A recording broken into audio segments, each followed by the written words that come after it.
Boa tarde, queridos irmãos e irmãs, a graça e a paz de Jesus, amém? Boa tarde a você que está participando conosco desse culto aí, da sua casa, do seu ambiente de trabalho. Que Deus o abençoe ricamente nesta tarde, que a presença do Espírito esteja com você, querido irmão, querida irmã, amigo e amiga. O texto base para a nossa reflexão desta tarde é o livro do Evangelho de Mateus, capítulo 1, versos 18 a 25. Evangelho segundo Mateus, capítulo 1, versos 18 a 25. Nós que estamos na terceira semana do Advento, vamos refletir sobre o nascimento de Jesus. Eu vou ler nessa versão, a nova versão internacional, que consta também projetada. Diz assim: Foi assim o nascimento de Jesus Cristo. Maria, sua mãe, estava prometida em casamento a José, mas antes que se unissem, achou-se grávida pelo Espírito Santo. Por ser José um homem justo e não querendo expô-la à desonra pública, pretendia anular o casamento secretamente. Mas, depois de ter pensado nisso, apareceu-lhe um anjo do Senhor em sonho e disse: José, filho de Davi, não tema receber Maria como sua esposa, pois o que nela foi gerado procede do Espírito Santo. Ela dará à luz a um filho, e você dar-lhe-á o nome de Jesus, porque ele salvará o seu povo dos seus pecados. Tudo isso aconteceu para que se cumprisse o que o Senhor dissera pelo profeta: a virgem ficará grávida e dará à luz a um filho, e o chamarão Emanuel, que significa Deus conosco. Ao acordar, José fez o que o anjo do Senhor lhe tinha ordenado e recebeu Maria como sua esposa, mas não teve relações com ela enquanto ela não deu à luz a um filho, e ele lhe pôs o nome Jesus. Palavras do Senhor, amém? Um homem sonhador, esse era José, o carpinteiro que acreditava em sonhos. Ele era descendente do rei Davi, mas ainda suava para conseguir pagar as próprias contas e para conseguir o sustento no povoado em que ele vivia. Só um sonhador para acreditar que sua esposa prometida teria um filho do Espírito Santo, sem nenhuma relação sexual, e que este filho salvaria o povo de toda a luta e aflição que eles passavam. Acreditar que o Senhor Deus Todo-Poderoso, Criador do céu e da terra, suscitaria o profeta, o ungido, o Messias, o Cristo, neste povoado tão pobre, tão pequeno, era próprio de José, um sonhador. Maria, uma sonhadora. Pessoas que acreditaram na palavra que lhes foram profetizada da boca do anjo. Então veja, a história do nascimento de Jesus, narrada aqui por Mateus, é história, e eu quero destacar 3 aspectos. É uma história de fé, e nós vamos falar bastante sobre fé. Nós somos, como que o povo nos chama? Crentes, né? Em espanhol é creyentes, né? Pessoas que creem, pessoas que têm fé. Segundo aspecto é a esperança. Eles tinham esperança. E o terceiro aspecto é gratidão. Então o primeiro é fé na concretização da promessa que Deus havia feito por intermédio do profeta Isaías. Eles conheciam o profeta Isaías, conheciam o texto de profeta Isaías capítulo 9, e os outros textos que também o profeta Isaías usou como instrumento de narrar o futuro do povo de Deus, e eles tinham fé nessa palavra, não fé naquilo que os olhos viam, não fé naquilo que eles estavam sentindo, mas fé na promessa do profeta Isaías e posteriormente fé na palavra do anjo. Esperança. Eles tinham esperança de que tempos melhores viriam com o nascimento do Messias. E por fim eles tinham gratidão pela honra, a honra mesmo, de serem instrumentos de Deus para, no caso de Maria, carregar Jesus no ventre, sabendo que essa era a manifestação plena da graça e da justiça de Deus. Fé, esperança e gratidão. Para não cristãos, essa história ela pode parecer uma história de um homem ingênuo, um homem simples, um carpinteiro, Ivani, que acredita em sonhos, porque ele tem tantas lutas, eles têm tantos desafios, que ele prefere acreditar em fantasia. Já viu aquela história do oásis no deserto? Que a pessoa está tão cansada, ela está tão exausta, que ela começa a ter miragem, ela começa a acreditar que tem lago. Já viu isso? Pelo menos nos desenhos do Pica-Pau eu lembro que tinha bastante, né? Pois bem, para um não cristão, o José é um desse. Está tão sofrido, tão calejado. José e Maria sofriam tanto que eles estavam acreditando numa fantasia. Para nós cristãos, porém, os relatos do Evangelho sobre o nascimento de Jesus, eles mostram a história da fé do povo do qual nós pertencemos. É uma história surpreendente em todos os seus detalhes, por isso que todos os anos, nesse período, nós pregamos essas mesmas passagens que conhecemos de cor. Final de semana falamos dela no sábado na congregação no Pilarzinho, domingo de manhã a Pri pregou, domingo de noite falamos de novo, aqui estamos falando, e pasmem, domingo dia 24, sobre o que a gente vai pregar? O nascimento de Jesus. Tamanho o poder que há nessa origem, na gênese da igreja cristã, da igreja primitiva. E aqui há poder. Se nós entendermos que fé, esperança e gratidão são marcas dos cristãos e cristãs, nós devemos nos apegar a isso e não olhar para as adversidades e nos perdermos. Entende, Rocha? Então, eu quero falar de cada um desses 3 aspectos bem rapidamente nessa tarde. Primeiro é a fé, a postura de fé. A história conta que José teve um sonho e ele obedeceu às palavras do anjo. Acreditar em sonho não era uma coisa nova, não era uma coisa nova. Sérgio, o povo de Deus no Antigo Testamento ouvia sonhos. A gente sabe de várias passagens de pessoas que tinham sonhos, visões, né? Eu posso falar de Jacó, eu posso falar de Abraão, eu posso falar do mestre em interpretação de sonhos. Quem que era o mestre em interpretação de sonhos do Antigo Testamento? O José, né? O José interpretava os sonhos. Quer dizer, isso não era muito uma novidade. O povo de Israel é um povo que acredita em sonhos desde a época de Jacó. Tem um metodista aqui latino-americano que eu gosto muito, ele tem um livro que se chama Um Jesus Popular, do Nestor Miguez, é o nome dele, é muito bom. E ele diz que é porque o povo de Deus acreditava em sonhos que eles também acreditaram na ressurreição. Nós somos um povo que atestadamente não fazemos parte dessa terra, nós somos cidadãos do céu. Por isso que nós acreditamos em sonhos, porque os sonhos que vêm de Deus, eles preenchem o nosso coração. Nós não somos motivados a partir das coisas desta terra, mas vai dizer que nós devemos ter o olhar nos céus e o pé na terra, enquanto Deus não nos chamar, né? Então, essa chegada do Messias era um sonho realizado para aquelas pessoas daquele povoado. E a pastora Pri falou domingo do período intertestamentário, né, ou interbíblico, que foi um período do silêncio de Deus. Então, pois bem, para esse povo, José, Maria, Isabel, Zacarias, Simeão, esse era a retomada do diálogo com o Pai. Por isso que eles reverenciaram tanto Jesus Cristo, o bebezinho. Eles estavam muito felizes, pastora Priscila, porque eles estavam retomando esse diálogo que fazia tempo que Deus não trazia revelação a eles através da boca de um profeta, né? Então, é um sonho sendo realizado. Eles acreditavam na regeneração de todas as coisas, e aí, esse é o legado que eles deixam para nós.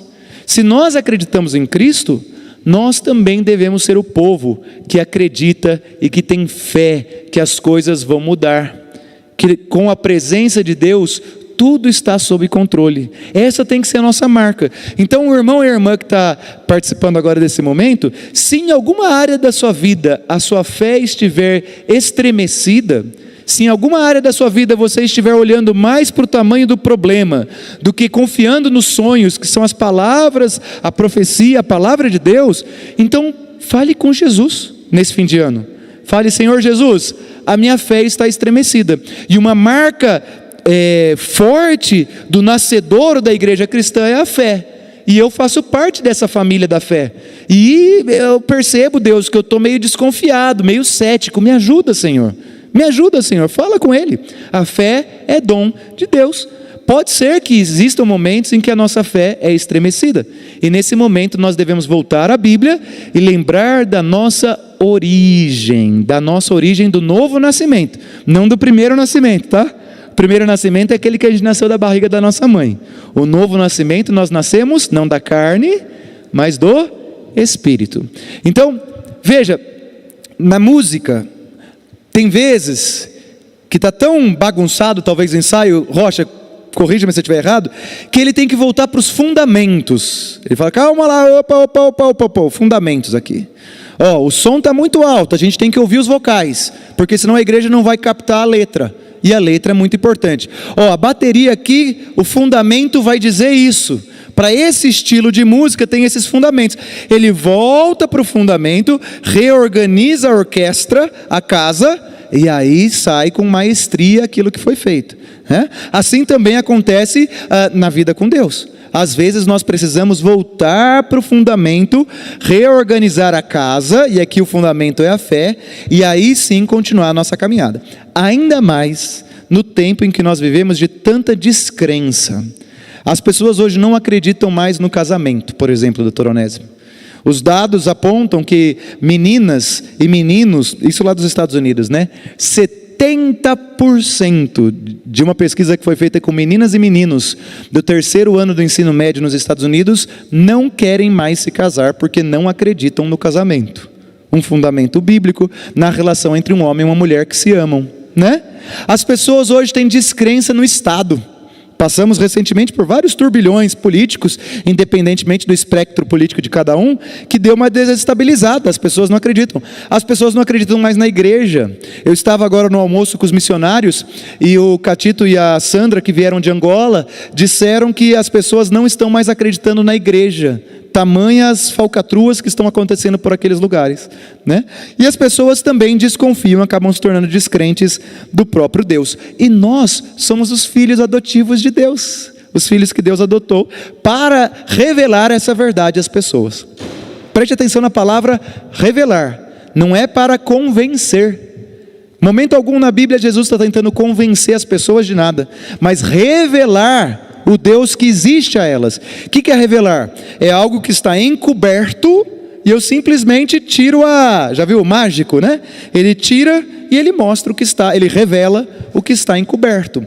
Então, na relação com a fé daquele que não é cristão, no mundo de tanta descrença, o nosso papel é justamente revelar o Deus Altíssimo e não convencer.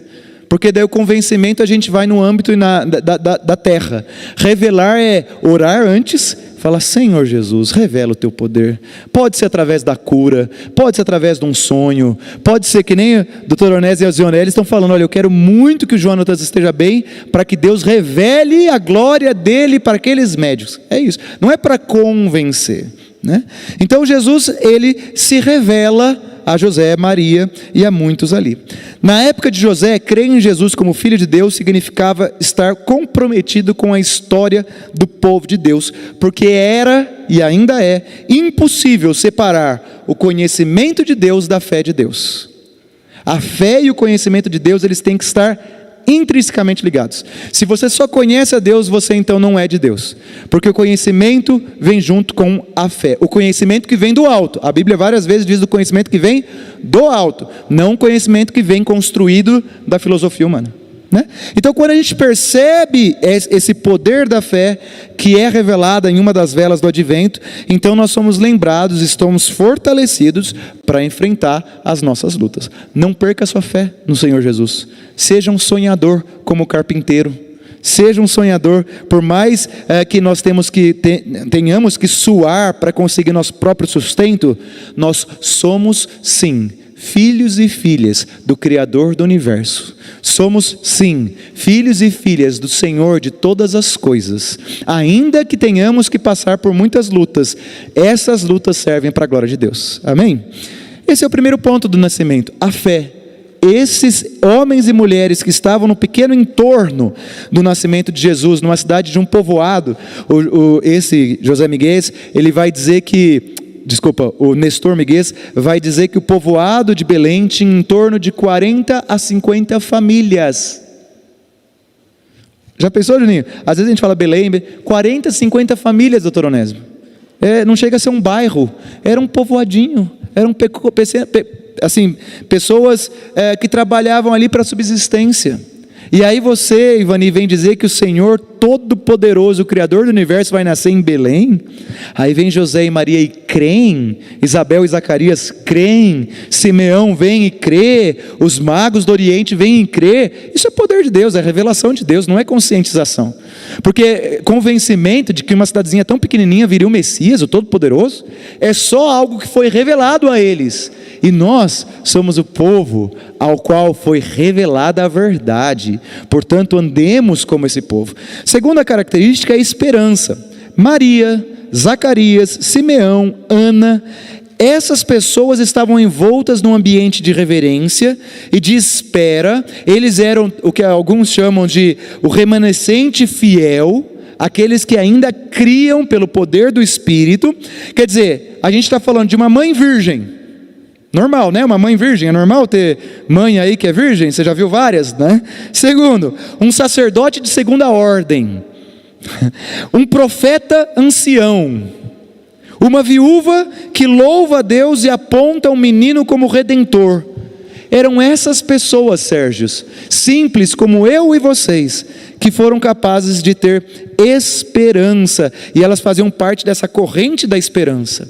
E nós, além de vivermos num tempo de descrença, que o apóstolo Paulo vai chamar do fim dos tempos, é também um tempo de desesperança. Por isso que cada vez mais tem pessoas tirando a própria vida, pessoas cada vez mais não encontrando sentido na vida, pessoas cada vez mais melancólicas, né? Devido à desesperança. E essa esperança era a esperança de que a palavra de Deus iria se cumprir. E aqui é a fundamentação mais importante aqui do Natal. Cada gesto de temor e tremor diante do Senhor, que é o Criador dos céus e da terra, são como hinos de louvor e esperança de dias melhores. Não esses sinos que batem por aí, mas o sino que aponta para a esperança verdadeira. A esperança de que Deus está cuidando de todas as coisas. Nós temos que sempre voltar a esses fundamentos, fé, esperança, para continuar caminhando na presença do Senhor e com a boa batalha. É interessante, Tessalonicenses, o primeiro livro, a primeira carta de Paulo aos Tessalonicenses, ele fala bastante da volta de Jesus. E ele vai voltar em breve. Ele fala muito disso em 1 Tessalonicenses, né? E aí, algumas das pessoas, sabe o que começaram a fazer, Ivani? Já que ele vai voltar, eu vou parar de trabalhar. Ele vai voltar a qualquer momento, então eu vou. Elas se aproveitaram dessa notícia para uma preguiça, para ficar mais ali, né, sem trabalhar. Aí o Paulo escreve a segunda carta aos Tessalonicenses, ele fala: olha, não é porque Jesus vai voltar logo que nós não vamos trabalhar, não é porque Jesus vai voltar em breve que você vai esmoecer e vai ficar lá na rede descansando.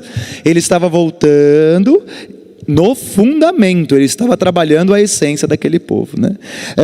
Essa história do servo José, que acreditou nas palavras do anjo em sonho, é também a história do povo humilde que em sua simplicidade pode ver o Messias pelos olhos da esperança. Essa esperança a gente não pode perder. Pastor, como que eu alimento a minha esperança? Orando. Posso falar mais? Dando menos tempo para a televisão, que só fala de catástrofe, e mais tempo para a Bíblia. Se você faz isso, preste atenção. O que a gente tem olhado? Mais coisas que nos dão desesperança? Ou aquilo que nos dá a esperança? Participando de célula, reuniões de oração, ouvindo a palavra de Deus, ouvindo louvores, buscando a presença de Deus. Porque senão, nós vamos nos esvaziar da esperança no Senhor, né? Esperança é um fundamento importante para pastores, pastoras, presbíteras e a igreja em geral.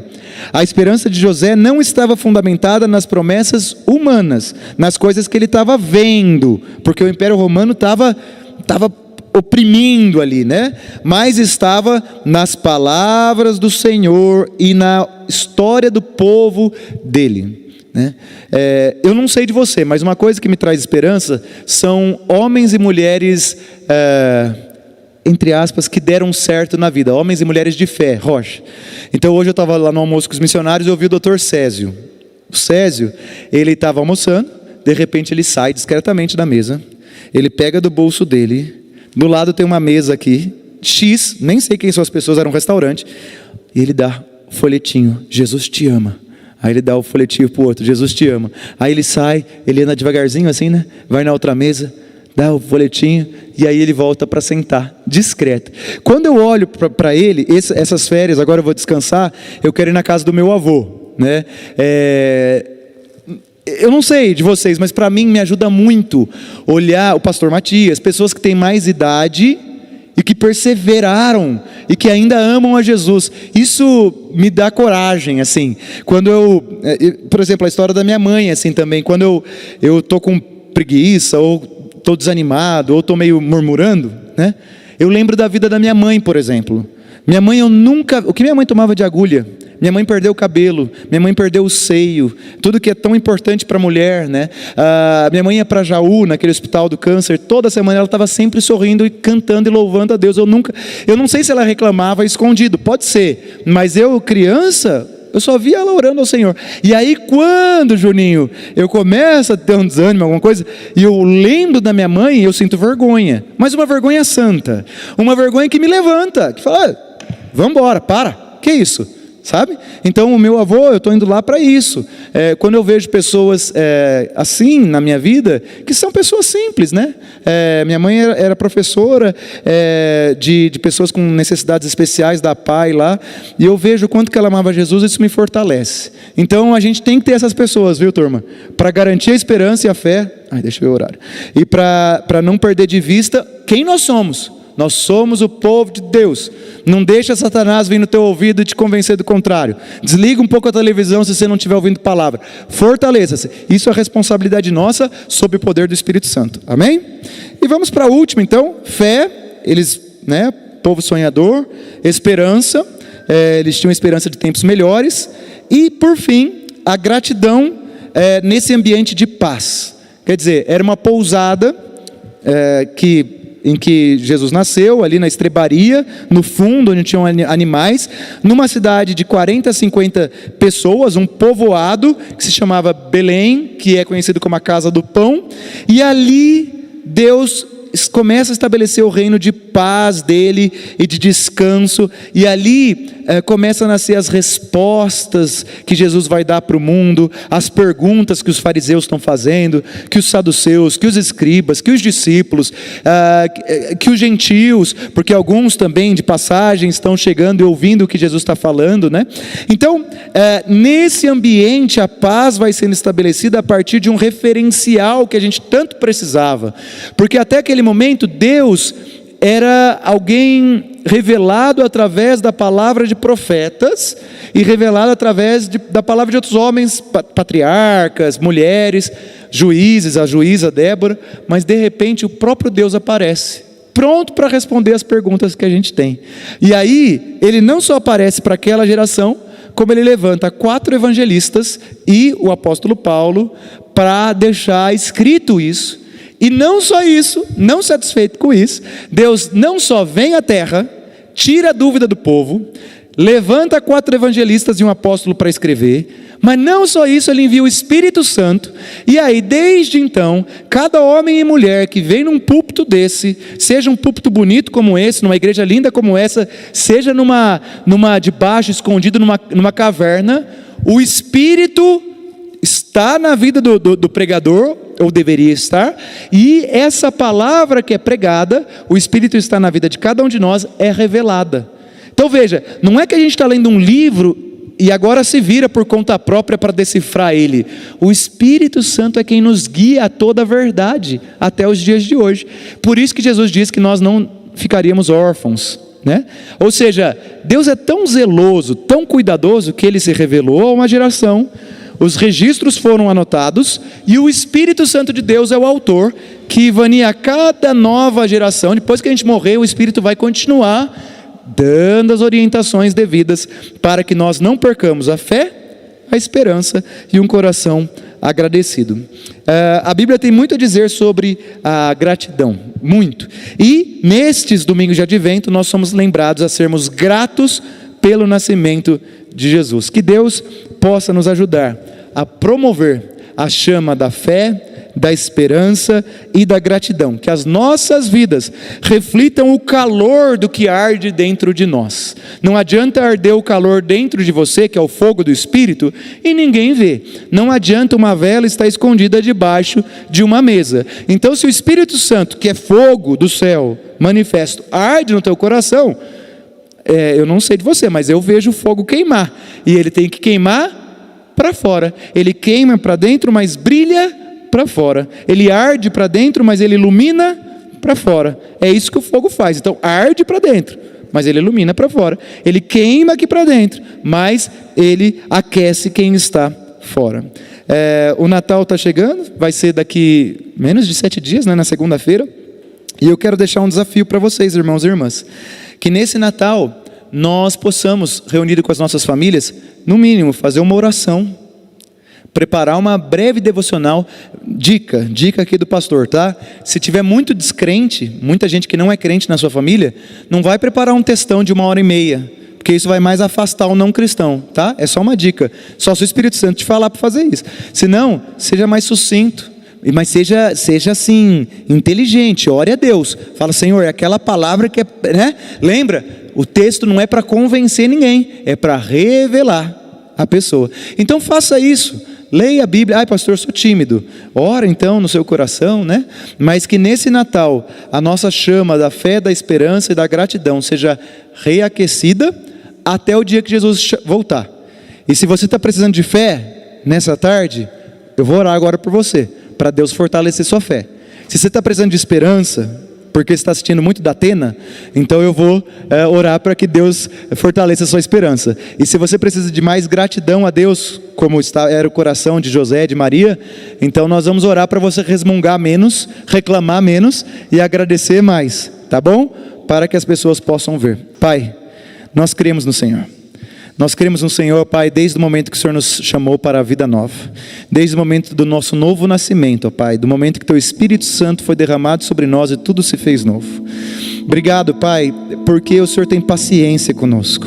Obrigado que, como um Pai amável, o Senhor ensina de novo e de novo e de novo e de novo. Obrigado pelo Teu perdão. Perdoa-nos, ó Pai, e ajuda-nos a não pecar mais. Ajuda-nos a amadurecer. Ajuda-nos, ó Pai, a nos tornarmos essas pessoas que eu disse que são referenciais para mim, ó Pai.